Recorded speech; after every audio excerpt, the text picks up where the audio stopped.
Here we have the Voltage Lab 2 from Pittsburgh Modular. And if you follow this channel, you may have seen a couple of videos I've uploaded already, and I'll stick links to those in the description. First was a few little demo tracks, and the second was an in-depth exploration of the tones you get from the individual oscillators. And these two really are the stars of the show. Firstly, the two oscillators aren't the same. VCO1 isn't the same as VCO2. At first glance, they look similar, but taking a closer look, you'll see we've got warp, timbre, focus, and AGC, automatic gain control on VCO1, and on VCO2 we've got reflection, pulse width, pulse symmetry, and the soft clipping mode. You can get sort of really hefty basses with a little buzz, or you can get things that are just full on, smack you in the face, every harmonic possible, massive range of tones, so do check out that video. And before I continue, a quick word about Perfect Circuit, who are sponsoring this video. You may not realise that you can trade in your old gear with them. If you're in the US, just fill in this form and they'll get back within a day with a valuation. You can trade in towards new gear or for a store credit where you get up to 15% more. And if you're near Burbank, you can drop it off in the store. Of course, this means that they now have a huge stock of guaranteed used kit. And you can search by category, by brand, price, or look for vintage stuff. Oh, I might ask them about this HR16 myself at $299. That looks bang on. And before we get back to the video, I'd like to say a huge thanks to Perfect Circuit for sponsoring this, because it really does help the channel and it's massively appreciated. Anyway, what I missed out of my last video, because I didn't want to go into too much detail on things, is the fact that you can patch one oscillator into the other. So on this, we've got the output of oscillator 2 going into the input of the timbre of oscillator 1. So the timbre knob here is modulating or changing stuff or folding what we've got on oscillator 2. So if I play it, this is oscillator 2.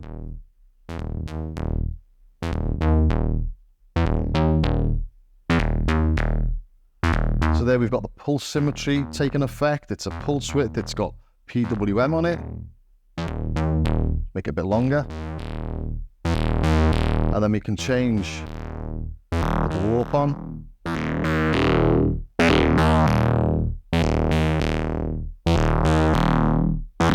Get really nasty stuff, as we heard.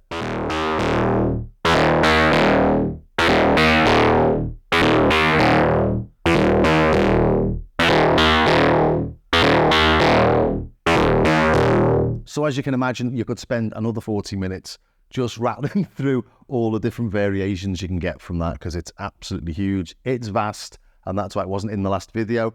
You can also put oscillator 1 into oscillator 2. So we've got the output of 1 there. We could plug that into the reflecting, and then you're reflecting, you're flipping the negatives to positive on oscillator 1 using oscillator 2's clever tricks. So as I say, loads of things to look into there. But if we take a look at this patch in a little bit more detail, I'm using DC1 Dynamics Controller 1, a bit like a low-pass filter. It's being modulated by Function Generator 1. If I take the sequencer off and put this into sustain mode, it'll now hold when I play a note.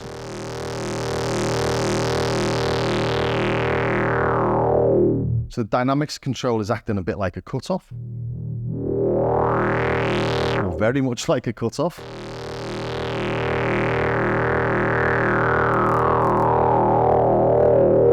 And Function Generator 1 is essentially now an envelope. The fall is the release. The rise is the attack.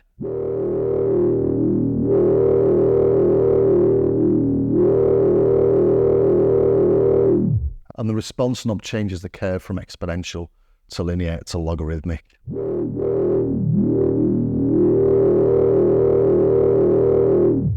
And in that track, I'm modulating the fall parameter using the output CV from this lane here. So if I play it again,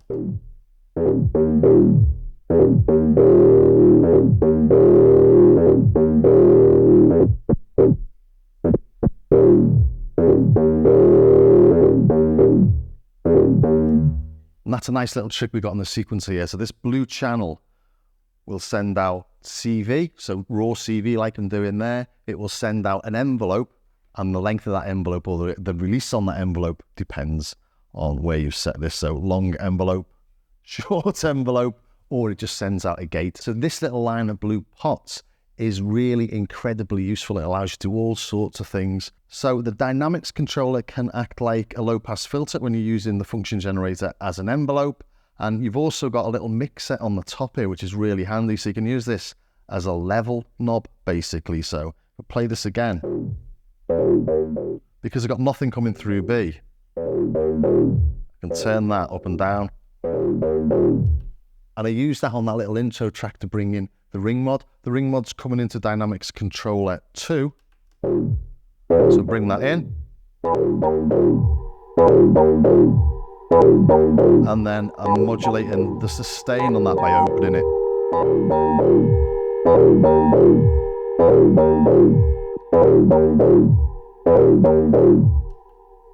And just to show it working as a little mixer, if I patch in an output from oscillator 2, we've got sine, we've got seed, and we've got the main out. This is the seed, which is the pulse. So let's bring this into B. So now this will mix between the ring mod input and the seed input from oscillator 2, hopefully. Ring mod.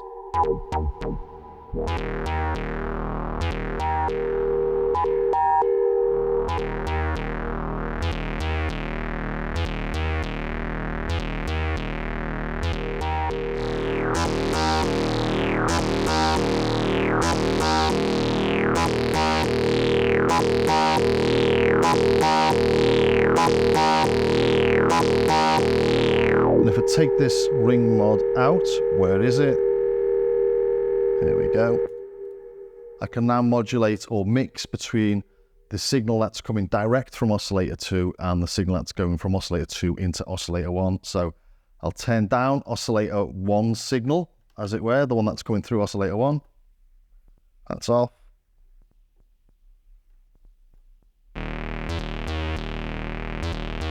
So that's this directly, and then that's coming through the warp and the timbre, the wave folding,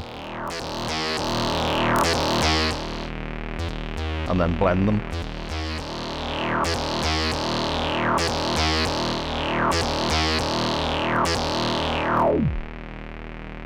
And all I'm showing there really is that the dynamics controllers can be used as a mixer. You've got 4 inputs and these 2 pots to blend between those 4 inputs. We've got A and B for Dynamics Controller 1, and we've got an A and a B for Dynamics Controller 2, and then we've got a mix output, so you can mix the whole thing from a single output, or you've got an output for Dynamics Controller 1, and you've got a separate out for Dynamics Controller 2. I'm using the separate out in this, using this orange cable, and that's so that I can put Dynamics Controller 2, that's the ring mod, through some nice little eventide reverb within the door.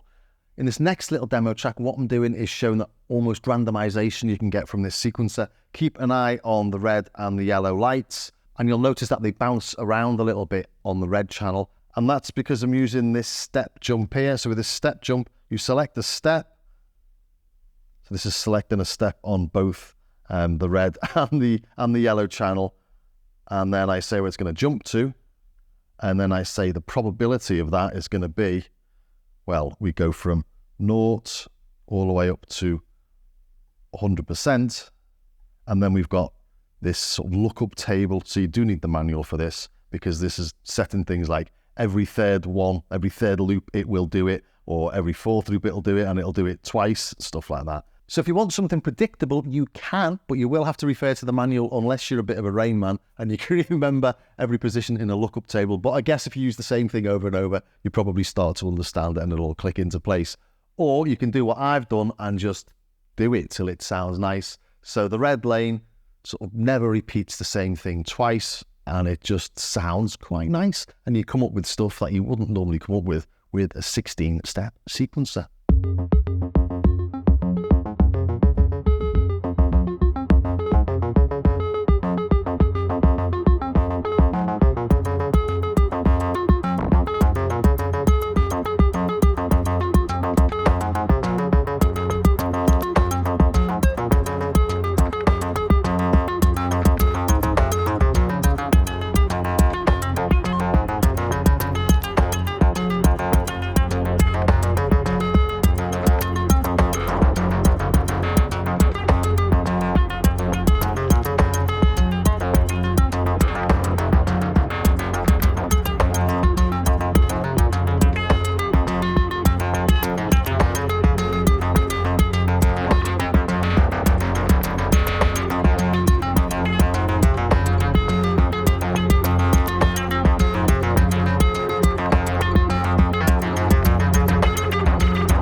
And as I've mentioned the sequencer a fair bit, I'll just go through the main functions of it really. We've got two channels, we've got the red and the yellow. So these are like the note channels, the quantized note channels. And then in the center, we've got this blue channel, which is the CV channel. To access the red channel, we hit red, yellow, we hit yellow. To access them both, we hit both of them at the same time. So if we play something, let's play with the yellow channel. I think that might be easier to see on the screen. Turn the sequencer on and then run. And we can see we're running. Quite simple. Red's not doing anything because I've not got it turned on. If I'm not in sequencer mode, I'm playing the notes as I play them, but this may be playing the note on this keyboard, or it may be playing the note on the knob. To find out, we use edit mode. So if we go into edit mode, we've got menu across the bottom and another menu across the top.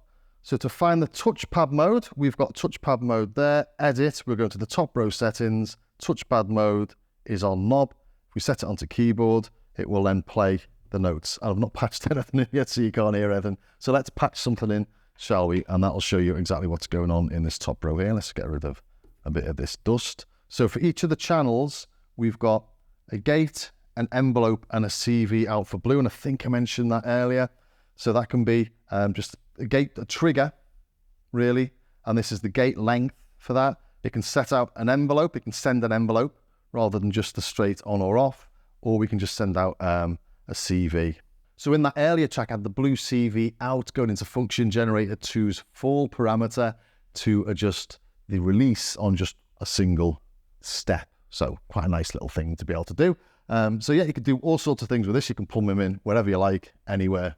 And as with the Tiger, we've got green means input and white is an output. So for each channel, we've got pitch and we've got CV as well. So these knobs will also send CV if you don't want them sending just pitch, but the pitch is quantized. And we've got pressure as well. It's not actually pressure, it's the area that you push on the touch controller, but that creates a CV as well. So again, more performance things to do.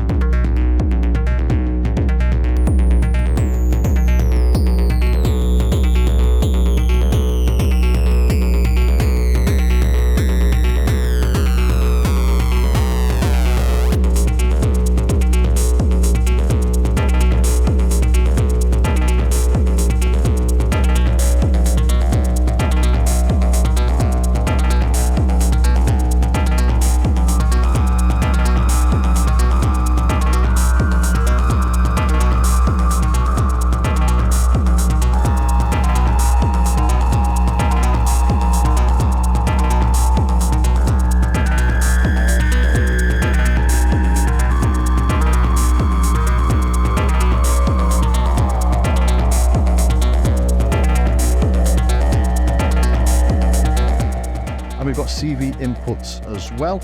In green, we've got a scan, and using scan, the CV input will determine where you are in the 16 steps. In fact, I'll just show you that really quickly. It's quite interesting. We go to scan, we'll use this, use this LFO, shall we? The triangle LFO, and we can see we're scanning up and down. Oh, let's just change the values there a little. So it's going into negative, so it's coming all the way back up there. Let's use a function generator, shall we? So go to the function generator out. Is this one in loop mode? Yeah, let's just slow that all down a bit. There we go. Speed it up a little bit as well. In fact, here's a little tune I made doing just that.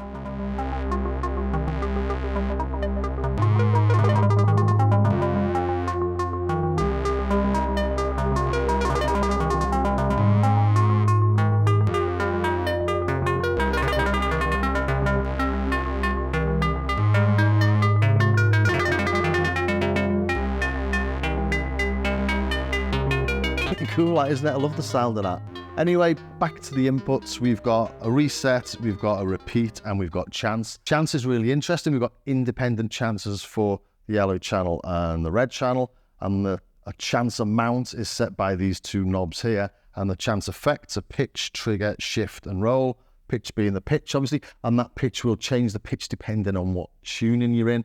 We've got the shift, and that will shift the sequence around, and then roll will introduce rolls. But if we set the chance knobs up full, we can then take the output of the blue channel, which is the CV out there, and plug that back into the red chance, for example. And now you've got individual chance parameters per step. So that would be 100% chance, and that would be a 0% chance.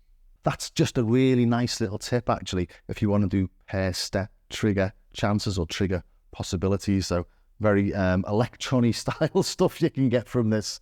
But let's create like the simplest of patches. Let's use the yellow channel, and we'll use the pitch out. We'll put that into the pitch in of oscillator 2. Let's use a longer lead, actually. Pitch out, put into the pitch of oscillator 2. We'll use the gate out and put that into the dynamics in. In fact, we'll do what we did earlier with the envelope. So we'll put that into the input of function generator 2. For hit a key, there we go. That's doing what it should do. Then to hear the oscillator, let's put the oscillator out into dynamics processor A, and we'll control that with the output, that into the dynamics input. And then of course we've got to send that to the output. So the output input, let's take that from the output of dynamics controller 1, and now hopefully we'll hear something. Hooray. Octaves up and octave down. So what are we listening to? Oh, it's generator 2. Obviously, we're in keyboard mode there. We need to put it into knob mode to play the sequencer properly. So we'll go to Edit, Top Row Settings, Knob. That's on. Put the sequencer on. Okay, let's play that. Run.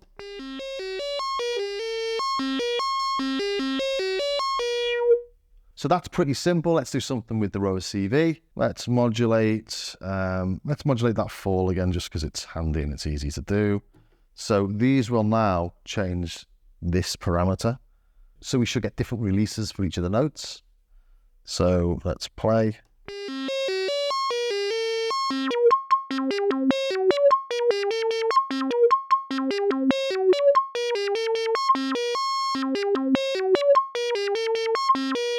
Now let's make one of the notes a bit longer. So let's go to Edit and Step Length. Let's make note 1, I don't know, 4 steps long.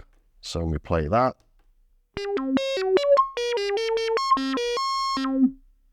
Four steps long.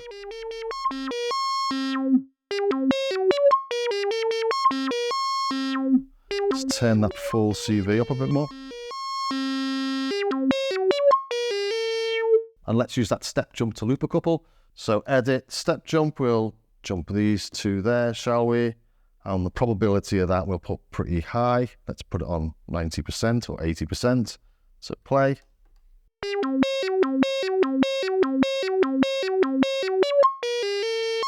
And there's loads of different parameters in here we can play with. We've got sequencer length, Euclidean generator. We can generate our own sequences automatically. We've got humanize amount, swing amount, sequence shift. I won't go into everything. Maybe that's for another video, but it's going to be a very long video. But really, the way you just access the parameters, edit, so save or edit, where is it? Let's look at the clock division. So let's make it a bit longer. So that's double the length now. And what else have we got there? We've got key and scale. We've got forward, reverse, random. So loads of little things to look at there. And as I say, I won't go into every little aspect of this because I would be here all day. Anyway, one of the things we've not looked at yet is the ring mod circuit. We've got ring mod here and the bit crush circuit. The ring mod takes the output of oscillator 2, but you can put whatever you like in there, obviously. And this next little track that I'm going to play, it just sounds absolutely fabulous. But before I play that, it's worth mentioning that we've also got a sample and hold in this, and we've got an arpeggiator built in to the top panel as well. It's a really simple arpeggiator, and we've also got this chance sequencer that will add notes by chance. So you add the amount of chance and the density being how different the notes are every time you play them, stuff like that. So loads of other little bits in here, but here's that one with the ring mod.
And just finally, to demo something with the chance and with the sample and hold as well, is another little track that to me sounds like some sort of alien forest. It's Richard Nichols from Pittsburgh Modular's patch. I've just plugged it all in and tweaked it to my liking.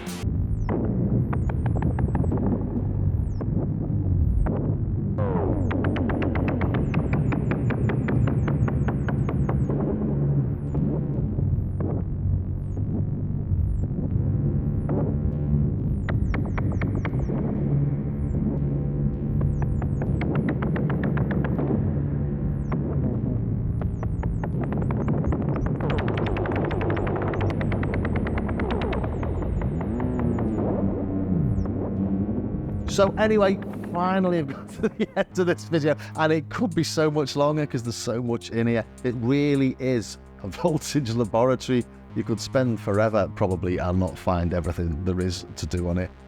Anyway, I hope you enjoyed that. If you did, please subscribe, ring the bell, join me over on Patreon. This channel is funded by affiliate links, YouTube ads, and my wonderful patrons who, for the price of a coffee a month, get access to patches, samples, tutorials, and extra goodies. And do take a look at my starskycar.com website. Again, there's patches, there's samples, there's things to download. My patrons actually have access to all the wavetables from this, not all the wavetables, but I've tried to do a decent selection. I think there's 52 wavetables in all. I'll stick those on the starskycar.com website as well for a few quid, because you might not want to be a patron, you might just want to buy them. So we'll give you that option as well. Anyway, thanks very, very much for staying to the very end. I hope you enjoyed that. There's so much to look at, but I hope I've done it justice. Anyway, I will see you next time.